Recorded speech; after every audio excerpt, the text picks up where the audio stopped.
Hi, welcome back to Unchained Crochet. We are ready to start the intermission and move on to clue 3 in this video. Clue 3 is called On the Edge. So what you have so far is clue 1 and clue 2. You should have both of your pieces completed. There's 2. And your first piece you should have finished off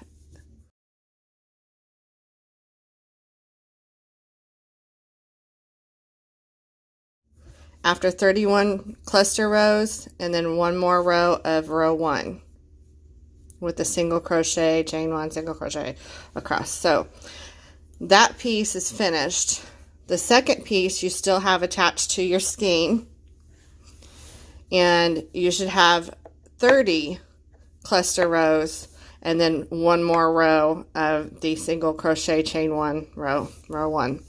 So if you decided to make your pieces shorter, because mine is approximately 80 inches. Once the pockets are folded up and you finish the edge of the pockets, do the sides, once it's all done, it's about 80 inches long. So if that's too long for you and you want yours a little more cropped as you wear it, then that's fine. You just want to be sure that you have one less cluster row on your second piece than you have on your first. So if you have, say, 26 cluster rows and then one more row of row 1, you want to have 25 cluster rows. This is just cluster rows, not counting your first clue. This is the second clue. You want to have 25. So whatever you do on the first piece, do one less cluster row on the second piece. And then we are going to get started. Now is the intermission. So here we go. Turn your, sorry, I keep bumping the phone. Turn your piece facing you, just like you're going to work on your second piece, because we're going to finish this last cluster row so that they'll both have the same number of cluster rows.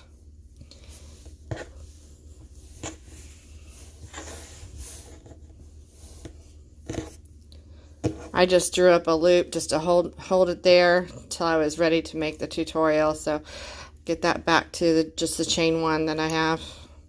Actually, I didn't do a chain 1. That was my last single crochet. So what we want to do is hold the other piece and join it as we go. And what we're going to do is we're going to chain up and slip stitch to join to the first double crochet here. Then we're going to chain 1 and do a cluster stitch, and at the end of the cluster stitch we're going to then join, slip stitch join into the chain 1 across from it, right above that cluster stitch on the first piece. So let's just get started. You'll get the hang of this and you'll know right away if you're way off. Okay, so I'm going to chain 2. And I'm going to pick up my first piece, and I'm just going to slip stitch to that last single crochet there. Now I'm going to chain 1 for my chain 1 space I would normally have on the cluster row, and I'm going to go into that second piece because we're on row 31 of the clusters. And we're going to do the cluster stitch in there. 1, 2, 3, and 4. So now we've got that. We're going to draw through all those loops. And now we're going to fill for your chain 1 space right here. I'm looking at the back side of that first piece. And here is my chain 1 space I'm going to go into. The first chain 1 space you come to on piece 1. And you're going to just do a slip stitch. And give it a little bit of a tug. You don't want a real gap there. Okay, now we're going to chain 1. We're going to go into our next chain 1 space on our second piece. And do the cluster. 1, 2, 3, 4. Draw through all 5 loops, and now we're going to search again. Make sure you don't skip a chain 1 space on your first piece. This is the one I went into right here. I'm going to go into this one now. And you can check from the right side just to be certain, but we're working from the back side of piece 1. So here's the one I went into. I can see my thread right there. Now we're gonna, this is harder to see with this yarn, I do apologize for that. Now we're gonna go into that next one there, from the back side. Go up and into it, and just do your slip stitch, and your chain 1. After we get about 5 of these clusters, 5 or 6 of them, I'm gonna stop and show you that seam, so you can be confident that it's gonna look good. So now I'm clustering on piece 2 again, for the 3rd cluster. Looking for that next chain 1 space, it's right there. I'm going to go up into that, and then chain 1 again. Now we're going to cluster again on piece 2.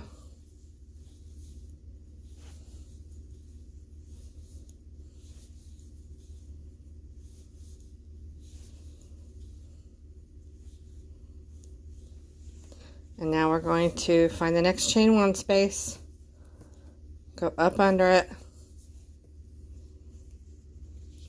You don't want that too loose, but you don't want it so tight that you can't draw through your loop that you pulled through on your, and don't forget your chain 1 after your slip stitch. You want to make sure that you can pull through that loop that you made at the end of your cluster. So don't pull too tight.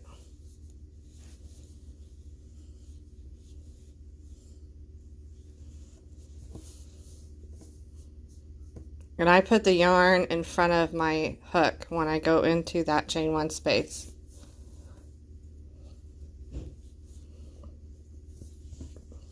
You don't want to forget your chain 1 spaces on this cluster row, because of the fact it will end up drawing up on this side and be kind of whopper-jawed. I think that's a word my mom used to say a lot when I was a kid. She had a lot of her own little words. Pee-diddle. Gosh darn it, son of a gun, all the words she used to say, and she still does. In my life, I think I've heard my mom cuss twice. And bless her heart, she had all these little idioms and little sayings she would say. She's so cute. Gosh darn it, son of a gun. Okay, now we're going to go into this next chain 1 space. Hopefully I'm not getting off screen for y'all. Okay, so we've got 1, 2, 3, 4, 5, 6, 7. And this is what the seam looks like. Can you tell which one's which? It's right there. But it's really not noticeable. So I like this method of joining. It sure beats the heck out of sewing up a seam. I'm not a big fan of sewing up seams, so I try to join as you go method. I try to do that as much as possible. So I'm just going to finish this row with you.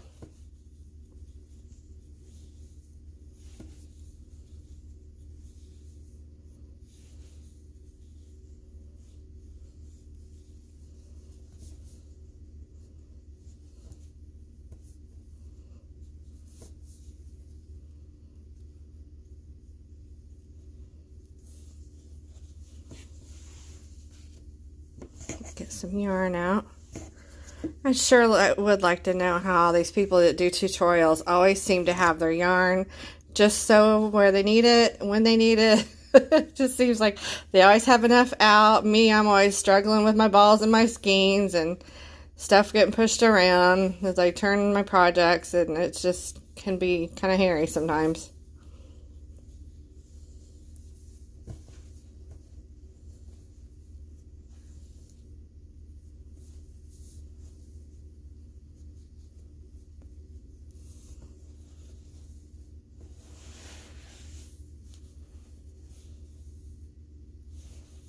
We're on to another cluster.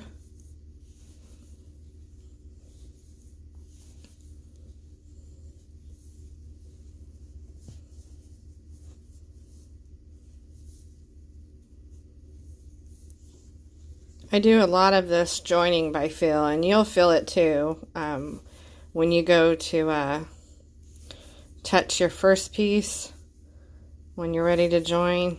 Let me show you here. When you touch it, your hand's just kind of going to go right there to the one you need to take next, that next slip stitch.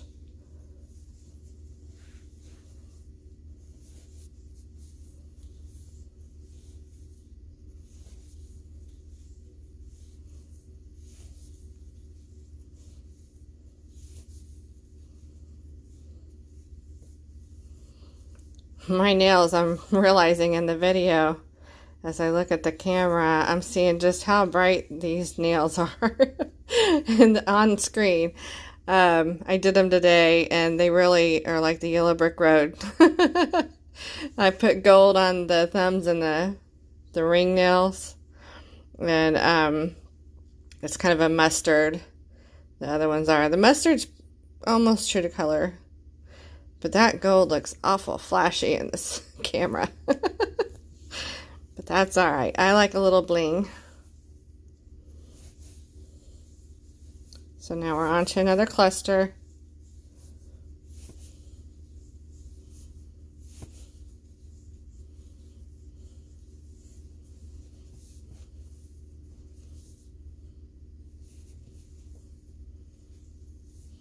And our join.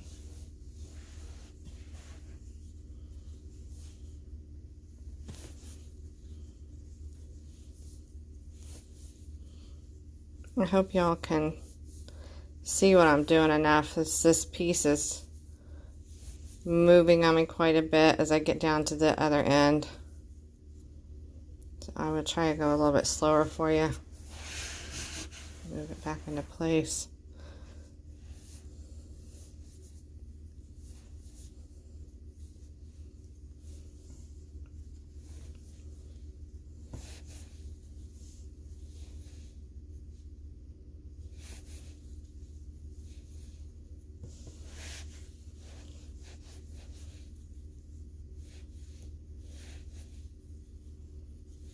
There's our cluster. Now we're going to slip stitch join there and chain one.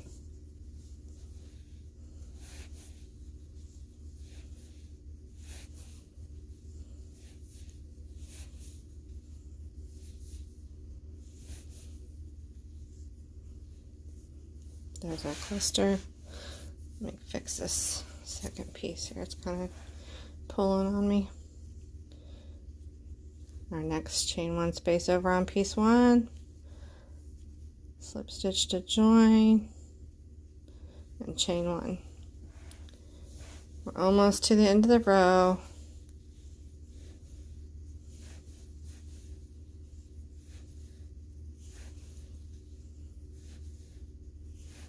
This was just the perfect stitch pattern to do this join as you go method on it, because all these clusters line up, so they're not laid in like bricks, and it was just a nice easy join. Whoops, sorry. Now we're back onto the cluster.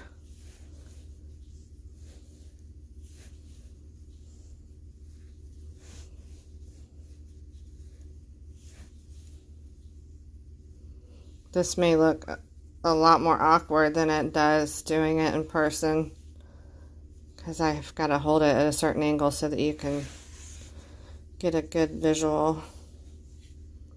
Okay, now we are on our last chain one space of piece two.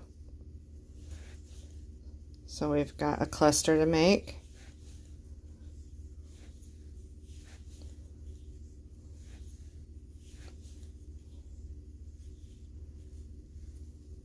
And then our last chain one space of piece one should be free right there. So go into piece one and slip stitch, chain 1. This is the end of your row. You keep going as before. And now we're going to slip stitch into the last single crochet of piece 1.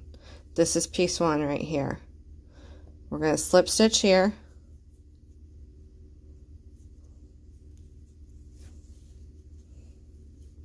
And we're going to chain 2, unless you prefer chain 3s for your single crochets. And you're going to slip stitch then to the last single crochet on piece 2 right here.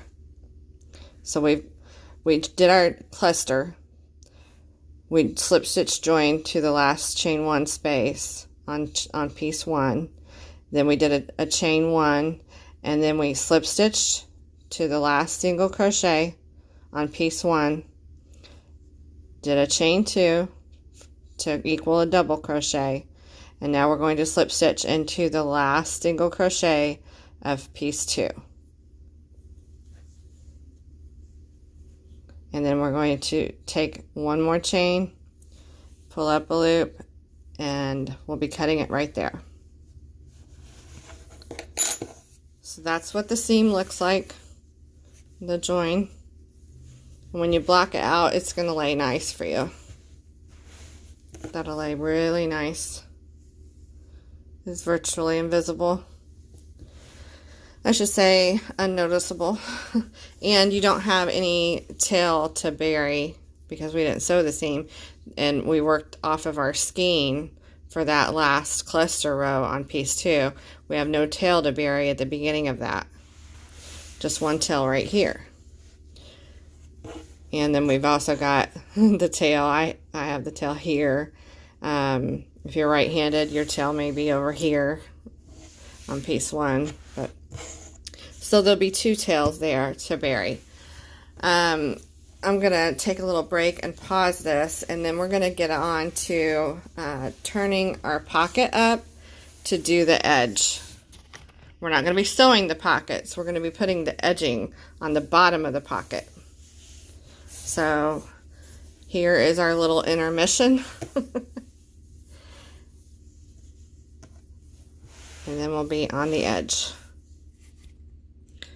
Quick note here, I forgot to mention that you'll need 2 more stitch markers. And you can use either stitch markers that are removable, or you can use 2 pieces of contrasting yarn and just loop it around the edges of your work. Okay, what we're doing next is we're going to fold your piece up on your stitch marker side. At one end of your piece, you should have one long continuous piece right now. If you're making this into a scarf rather than a wrap, you'll want to stop probably after this clue. It makes a nice wide super scarf. But we're going to kind of imitate or mirror, not exactly, but we're going to mirror this top edging that we did to the pocket when we first started and did the faux rib. So those were all half double crochets, and we also went through the 3rd loop to get the ridges across widthwise. So also, as a side note, should you like the back side of your clusters better, it's kind of almost like a puff stitch. See if you can see that good. If you like the back side better, just take your piece and flip it over. Oops, sorry.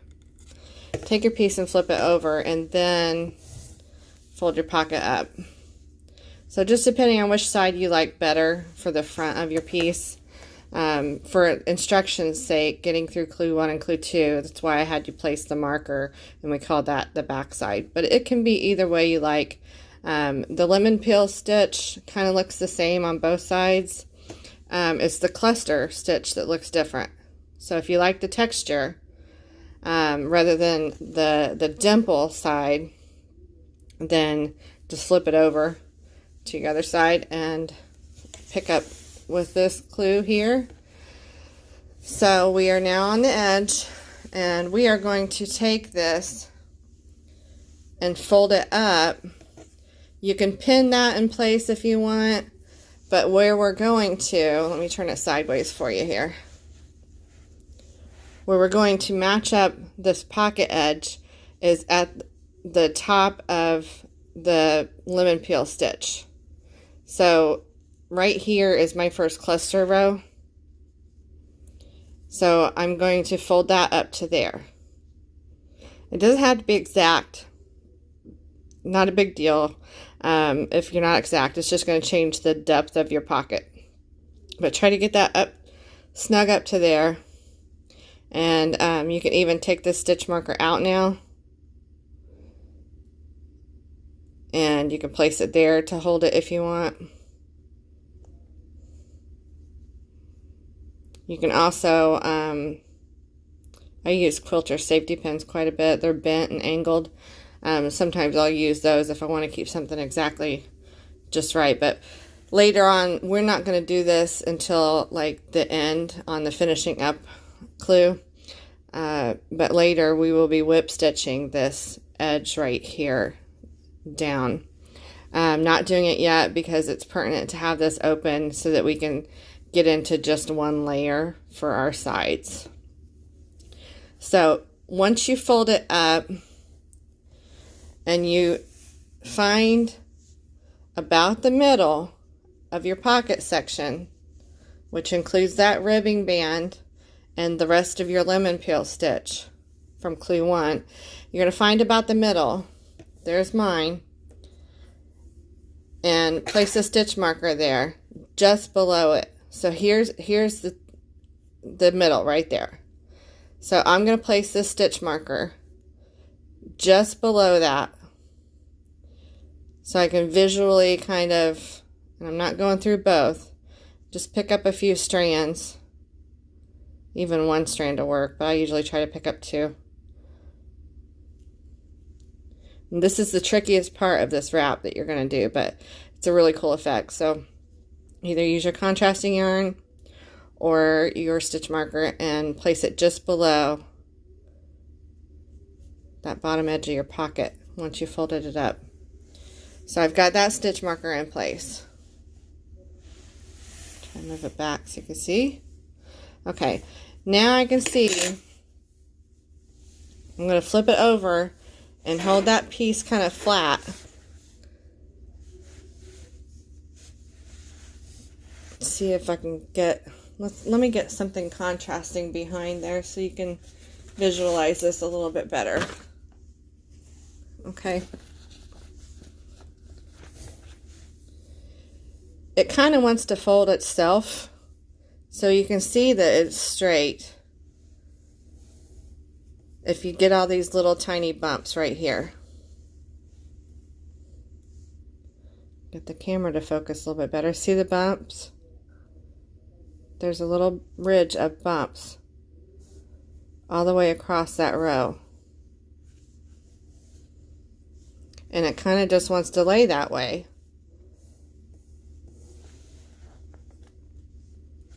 So, can you see the bumps? A bump, a bump, a bump, a bump, a bump, bump, bump, bump. Okay, so once you find all those bumps, all the way across that row, you're then going to place your next stitch marker just below that row of bumps, just like you did the other side. So I'm just pulling through this little yarn, kind of like latch hook back in the day. Did y'all do those latch hooks? I used to look at those at garage sales when I was little. I would go to garage sales in the neighborhood by myself and look for kits that weren't all tore up, you know, that people had started already. So I've got that just below that ridge, just like my other marker. So I know that this is straight. I don't even have to look at the top edge of the pocket again, but you can double check if you want. I'll do it just for the sake of showing you that it should line up. Here's our bumps right here. And it should line up.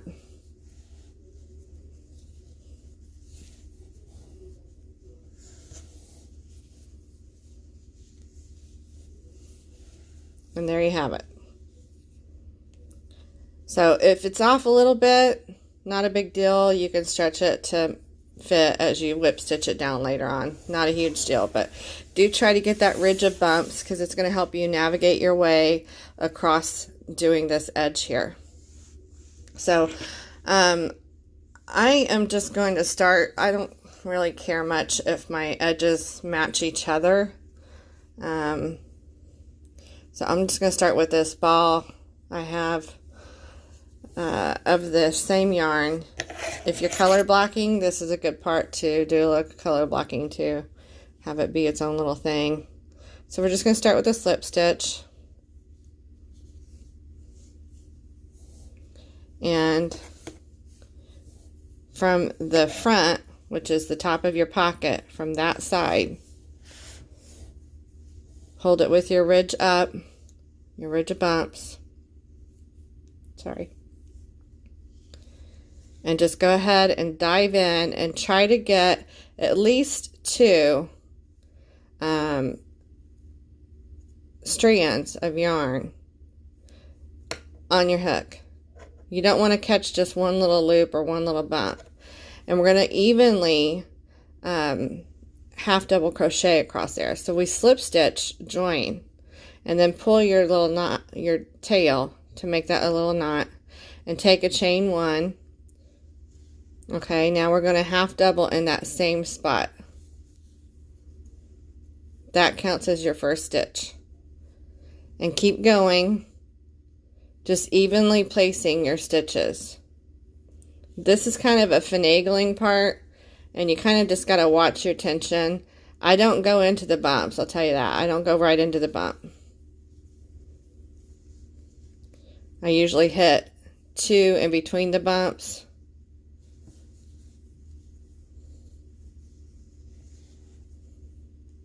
I kind of just use the bumps to keep myself straight. Okay, there's 5 stitches now. Just keep doing half double crochets across that row with the bumps up.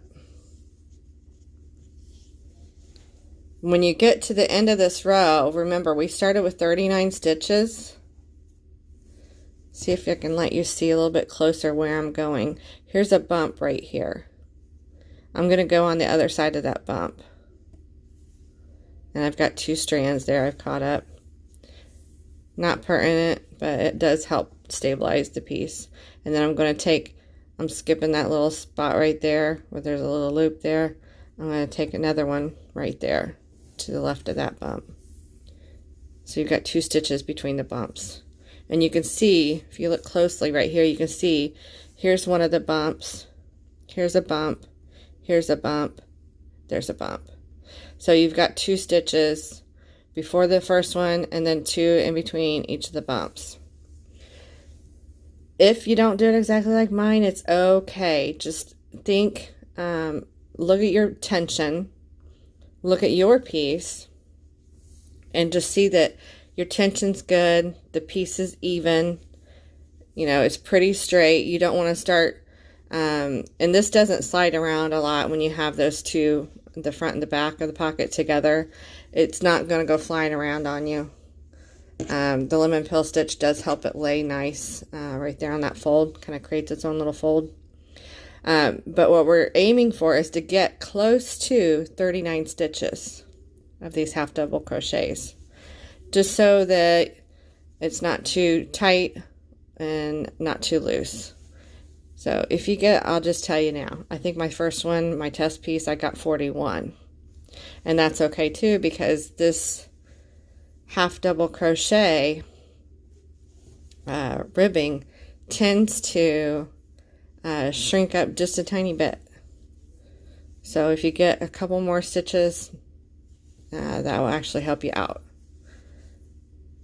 We don't want to warp our piece, because what we're going to do is be working up the sides, up the, you know, vertically up the piece, and we don't want to get to where there is just too much tension or too much looseness to this section here. We don't want it to draw up and draw the piece inward.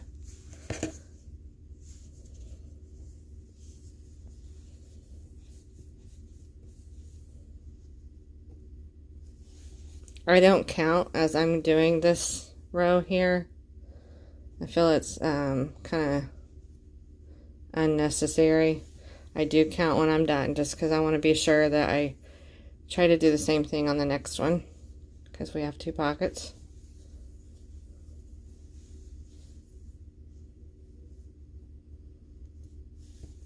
But if you need to stop once in a while and be sure that you have not navigated away from that ridge of bumps, then you can do that. But you can see mine's pretty straight right there.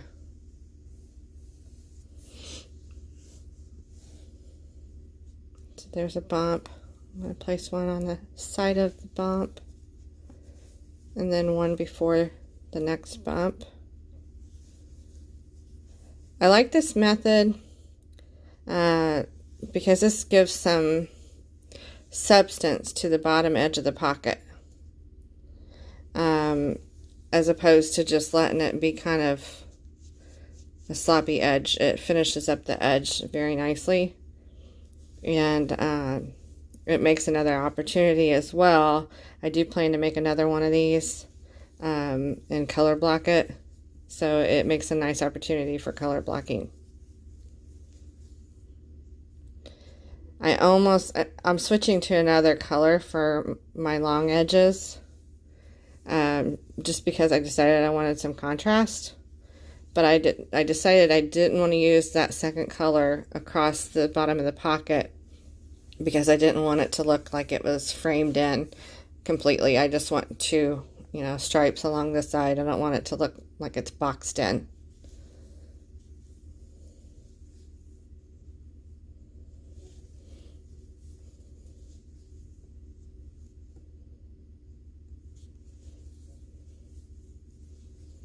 This is the same yarn. This is just a different color section of the, I love this yarn, Gradient, and the color Rainbow. Same yarn that I'm using in the body of the piece. Now we are almost to our edge there. There's our last bump. So I'm going to take a couple after that. And be sure you catch up your edge stitch somehow. If you need to go around a whole post, that's okay. And that's exactly what I did right there. So that's what the first row looks like.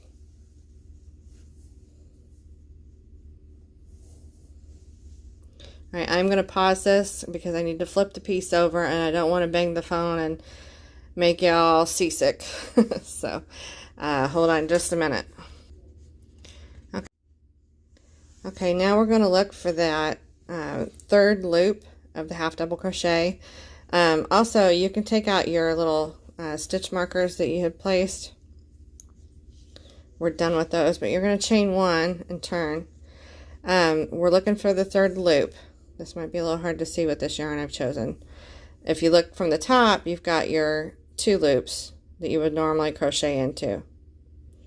Look for the front third loop, just like you did on at the very beginning when we did that ribbing before, because this is the same stitch. So we're going to half double into that first third loop after you chain 1 and turn. Half double into that first third loop, and the third loop should be facing you. It's not on the back side. And half double in each third loop across.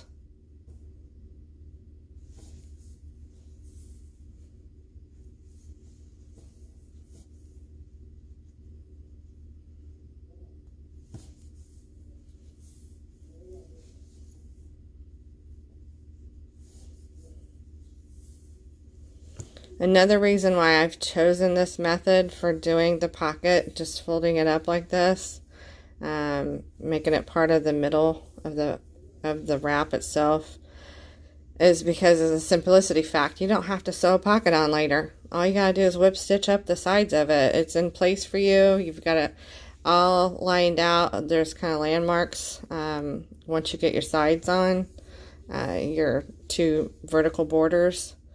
And you just have to eyeball it and whip stitch it, and the whip stitching is easy to hide in this pattern.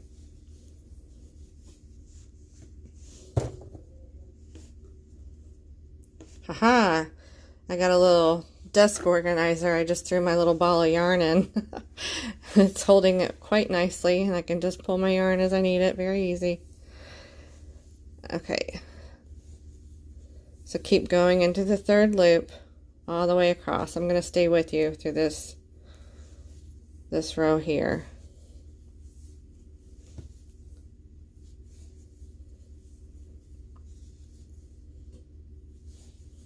And what this is doing, going through this third loop, just as before when we started the project, this is creating a ridge on the other side, kind of a chain ridge look.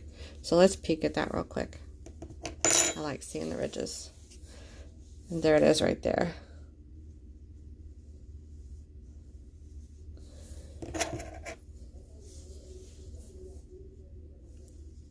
I don't know if y'all can hear, but my husband's on the back patio. He took his food out there and the dog, and he's now on the phone. He talks so loud. I'm in the master bedroom, and I can hear him clear in here. He's so adorable. Okay. Keep going into your third loops. Watch your tension. You don't want to get too tight. This should be a relaxing project. Crochet should always be relaxing. I guess unless you want a nice tight stitch to something like a amigurumi. That's one reason I don't do a amigurumi. I love to admire them. I love how they look, but I always think I can just go buy a little stuffed animal. But I love amigurumi.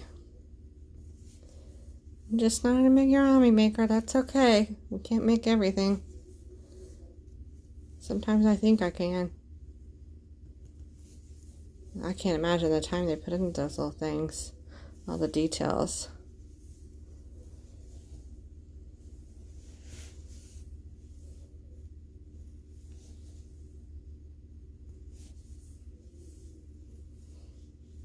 Boy, I'm sorry if my nails are distracting. They're pretty garish on this video. I promise they look much more calm in person.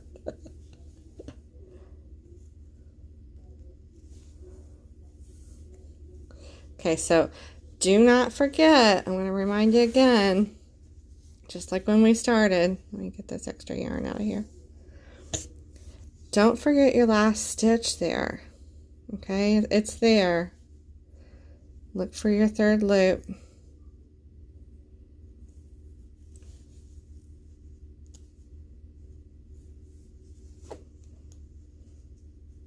And I think I may have skipped one. Can y'all see that? I got a little bit of a gap there. I don't like that, so. I think I skipped one.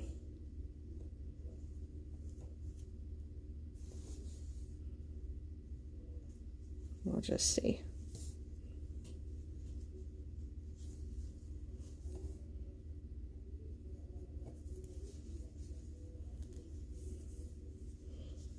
Okay, so, and I forgot, I did not count my stitches, so I'll just do that now real quick.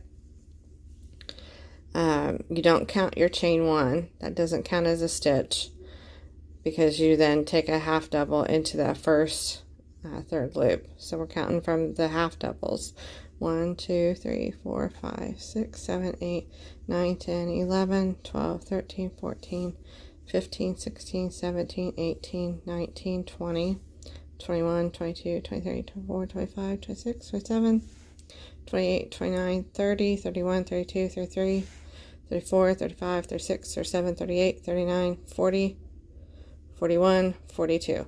I've got one more, and this does look like it's coming out just a bit on the edge, like there's a bit of a flare. So I'm going to do away with one of those. Tell you what,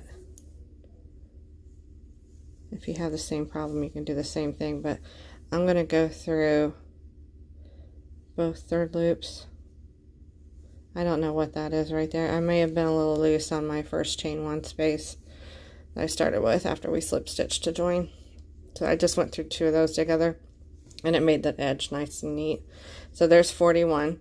We started with 39 when we started, and if you look at the top of your pocket piece, you'll see it kind of draws in, which is a really great thing about the top of the pocket, because even though it draws it in, it's not enough that it's going to draw in the whole thing once you stitch it in place on the sides. And it's just enough of a draw in to keep your pocket from sagging. These are wide pockets. It keeps the top of it from sagging down really bad. I don't like saggy pockets. So when you get to the end of that row, you're going to chain 1. This is really just a refresher course if you did clue 1 already. Chain 1 and turn. And now we're going to do the same thing again. We're going to half double into that first third loop of the half double. Did you know that every stitch has a third loop? I don't know about the slip stitch, but I do know that the half double, the double crochet, and probably the treble too. I haven't looked at the treble, but I know the half double and the double crochet and the single crochet all have a third loop.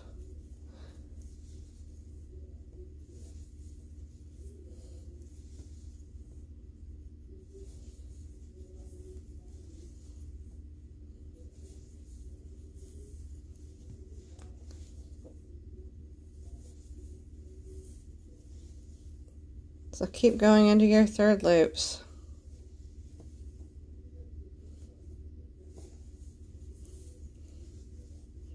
Here's our ridge there, that yellow and green right here.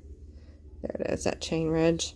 And now we're making another one on the other side, right here.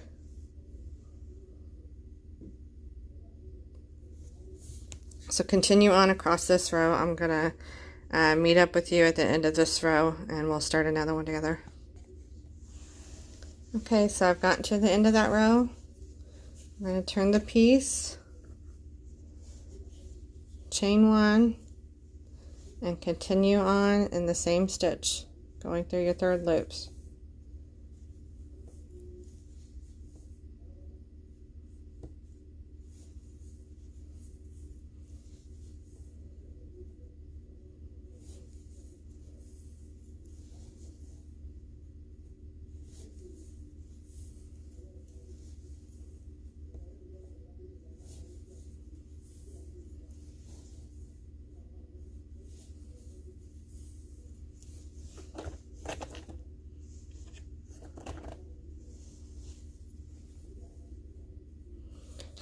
So after we did that first half double crochet row across the ridge, then from there on you should have 6 rows more to complete the bottom edge of the pocket, because we want what we had on at the beginning. We had 3 of those chain looking ridges on each side, so that gives you 6. So keep going into your third loops for every row until you get 3 chain ridges on each side. Then you can finish this bottom edge off. I'm going to pause here, and you can pause and keep stitching, and I will meet you at the end of the bottom edge of the pocket. Okay, I have just finished up my last row, and the last row was worked from the front of the pocket. So you've got your ridge, your last ridge made on the back side.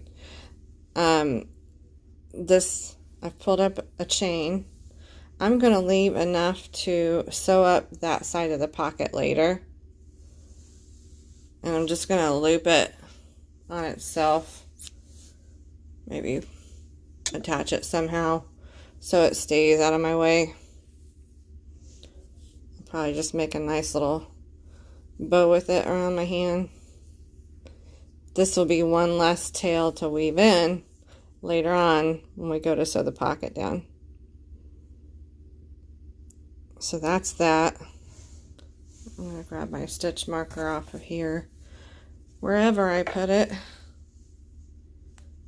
And I'm just going to use it to hold that little loop of yarn in place for the whip stitching later. It is going to be much later. I would not recommend you leave yours hanging if you want to work up, you know, extra to sew your pocket down with later. I would just get that up and out of the way. I'm just going to attach it up toward the middle of the pocket so there's not too much slack and it getting in my way. Hopefully this works. If not, I'll move it.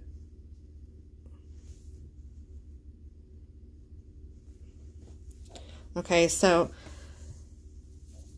here's the bottom of the pocket. Nice finished edge to that. Let me turn it around. Sorry for all the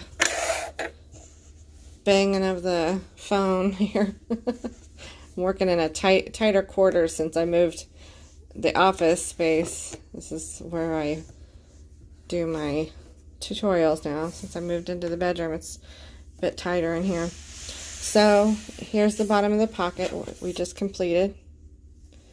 There's the front of the pocket, and then above the pocket you should see just your cluster stitches. Okay, so now these sides of the pocket, just leave them flapping in the wind, because what we're going to do next is, in the next clue, we'll be working up the side. And when we start working up the side, we're going to be starting at the bottom edge. We're going to be jumping over where this pocket is and working just up the body, up the back side of the pocket, on up all the way around your neck and down the other side. So this piece, you want to leave that as a flap for now, so you don't have a really ugly, chunky join right there when you do your first row vertically. Does that make sense? I tried it to join it as I go and add the edge on, but it was just too much bulk, and it just looked a lot different down here than it did at the top. The top laid nice and smooth. This side was all bumpy and kind of gross. So I've tried it both ways, and it worked best just to hop over that. So next clue will be joining there at the bottom tip of the edge we just did, and going up and down, up and down. All right, so that is the end of clue 3, end of intermission and clue 3 on the edge. And join me next time for clue 4, and I will see you all later. Hope you have a good day, night, wherever you are. Bye bye.